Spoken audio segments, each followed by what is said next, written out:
Welcome to south Indian cooking. இன்றைக்கி நம்ம பார்க்க போகிறது 1/2 கிலோ அரிசி சேர்த்து குக்கர்லேயே சாதம் குழையாமல் உதிரி உதிரியாக அடி பிடிக்காமல் ஒரு பர்ஃபெக்டான பிரியாணி எப்படி செய்துன்னு தாங்க பார்க்க போகிறோம். இந்த மெத்தடில் நீங்கள் செஞ்சிங்கன்னா டேஸ்ட் வேறு லெவலில் இருக்கும். நீங்கள் குக்கரில் செஞ்சிங்கன்றதே கண்டுபிடிக்க மாட்டாங்க. இப்போ நான் 3/4 கேஜி சிக்கன் நல்லா வாஷ் பண்ணிவிட்டு எடுத்து வச்சுருக்கேன். இப்போ சிக்கன் உங்களுடைய விருப்பங்க, எவ்வளோ வேணாலும் சேர்த்துக்கலாம். நான் 1/2 கிலோ அரிசிக்கு 3/4 கேஜி சிக்கன் சேர்த்துக்கிறேன். சிக்கன் எவ்வளோ சேர்த்தாலும் டேஸ்ட் ரொம்ப சூப்பராக இருக்கும். இப்போ இந்த சிக்கனில் கொஞ்சமாக மசாலா சேர்த்து நம்ம ஊற வைக்க போகிறோம். இப்போ ஒரு பாதி அளவு மட்டும் உப்பு சேர்த்துடலாம். இப்போ ஒரு ஸ்பூன் இஞ்சி பூண்டு விழுது சேர்த்துருங்க. இப்போ 1/2 ஸ்பூன் சில்லி பவுடர். இப்போ 1 டேபிள் ஸ்பூன் தயிர், நல்லா கெட்டியான புளிப்பில்லாத தயிராக சேர்த்துங்க. இப்போ சிக்கனில் நம்ம ஃபஸ்ட்டே தயிர் சேர்த்து இந்த மாதிரி மிக்ஸ் பண்ணி வைக்க சொல்ல பிரியாணியில் இருக்கிற சிக்கன் சாப்பிட சொல்ல நல்லா ஜூஸியாகவும் நல்லா சாஃப்டாகவும் இருக்கும் பீஸ் சாப்பிட்றதுக்கு. இப்போ இந்த மாதிரி நல்லா கலந்து விட்ட பிறகு ஒரு 20லேருந்து 30 நிமிஷம் நல்லா ஊறட்டும். இப்போ இந்த மாதிரி சிக்கன் மசாலா போட்டு நம்ம பிரியாணியில் சேர்க்க சொல்ல பீஸ் சாப்பிட்றதுக்கு ரொம்ப டேஸ்ட்டாக இருக்குங்க பிரியாணியில். கண்டிப்பாக ட்ரை பண்ணாதவங்க இந்த மெத்தடை ட்ரை பண்ணி பாருங்கள். இப்போ 1/2 கிலோ அரிசிக்கு 6 லிட்டர் குக்கர் வச்சுருக்கேன். இதில் 50 ml ஆயில் சேர்த்துருக்கேன். இப்போ எண்ணெய் சூடே இருந்தோம். பட்டை, லவங்கம், ஏலக்காய், ஒரு பிரிஞ்சி இலை சேர்த்துங்க. பிரியாணிக்கெல்லாம் இந்த ஸ்பைசஸ் போதும், வேறு எதுவுமே எக்ஸ்ட்ரா சேர்க்கக்கூடாது. ஒரு 200 கிராம் வெங்காயம் நல்லா மெலிசாக நீல வாக்கில் கட் பண்ணிவிட்டு சேர்த்துங்க. இப்போ இந்த வெங்காயம் நல்லா கலர் மாறி வரணும். அப்போ தான் சிக்கன் பிரியாணியெல்லாம் டேஸ்ட்டு ரொம்ப நல்லா இருக்குங்க. இப்போ பாருங்கள், வெங்காயம் இந்த அளவுக்கு நல்லா கலர் மாறி வந்திருக்கு பாருங்கள். இந்த அளவுக்கு நல்லா கலர் மாறி வரணும். இப்போ இதில் இஞ்சி பூண்டு விழுது சேர்த்துடலாம். 50 கிராம் பூண்டு, 25 கிராம் இஞ்சி ரெண்டும் ஒன்றா அரைச்சிட்டு நான் சேர்த்துக்கிறேங்க. இப்போ இந்த இஞ்சி பூண்டு விழுது நல்லா ரா ஸ்மெல் போகிற வரைக்கும் மீடியம் ஃப்ளேம்லேயே நல்லா வதக்கி விடுங்க. இப்போ பாருங்கள், இந்த அளவுக்கு நல்லா வதக்கி விட்டுதோம். இதில் சில்லி பவுடர் சேர்த்துடலாம். இப்போ நான் ஸ்பூனில் 2 ஸ்பூன் சில்லி பவுடர் சேர்த்துக்கிறேன். ஆல்ரெடி 1/2 ஸ்பூன் சிக்கனில் சேர்த்து நம்ம மிக்ஸ் பண்ணி வச்சுருக்கோம். இப்போ இந்த இடத்துல 2 ஸ்பூன் சேர்த்துருக்கேன். உங்கள் காரத்துக்கு தகுந்த மாதிரி இந்த இடத்துல ஆட் பண்ணிங்க. இப்போ சிக்கன் பிரியாணியெல்லாம் கொஞ்சம் காரம் இருந்தால் தாங்க நல்லாயிருக்கும். அதனால் நான் 2 ஸ்பூன் சேர்த்துருக்கேன். இப்போ ஒரு கை நிறைய புதினா, கொஞ்சம் கம்மியாக கொத்தமல்லி சேர்த்துட்டு நல்லா வதக்கி விடுங்க. நல்லா சுருண்டு வதங்கி வரட்டும்.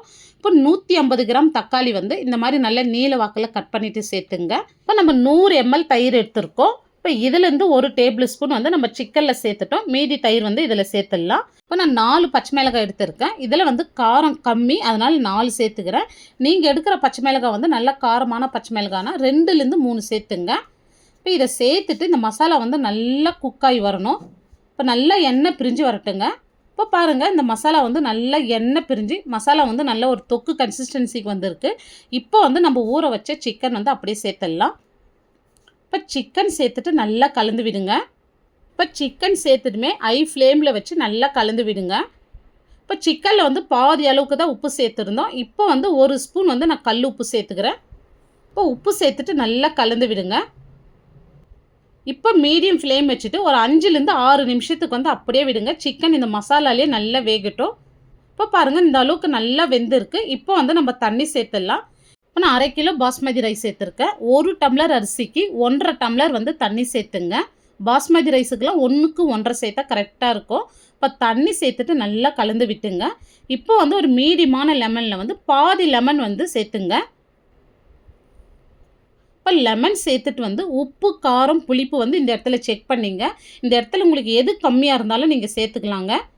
இப்போ எனக்கு உப்பு கொஞ்சமாக கம்மியாக இருக்குது. நான் இன்னொரு 1/2 ஸ்பூன் உப்பு சேர்த்துக்கிறேன், கல் உப்பு. இப்போ இது நல்லா கொதிக்கிட்டோம். இப்போ இந்த மாதிரி நல்லா கொதிக்கணும். இது ஒரு 2 நிமிஷமாக கொதிச்சுன்னு இருக்குதுங்க. இப்போ 1/2 மணி நேரமாக நான் பாஸ்மதி ரைஸ் ஊற வச்சுருந்தேன். இப்போ தண்ணி வடிச்சிட்டு இதில் சேர்த்துட்றேன். இப்போ அரிசி சேர்த்துட்டு இந்த மாதிரி பக்குவமாக கலந்து விட்டுங்க. இப்போ அரிசி சேர்த்துட்டு மீடியம் ஃப்ளேம் வச்சுடுங்க. இப்போ இதுக்கு ஒரு தட்டு போட்டு மூடி விடுங்க. அரிசி தண்ணி லெவலாக வரட்டும். இப்போ பாருங்கள், அரிசி தண்ணி இந்த அளவுக்கு லெவலாக வந்திருக்கு.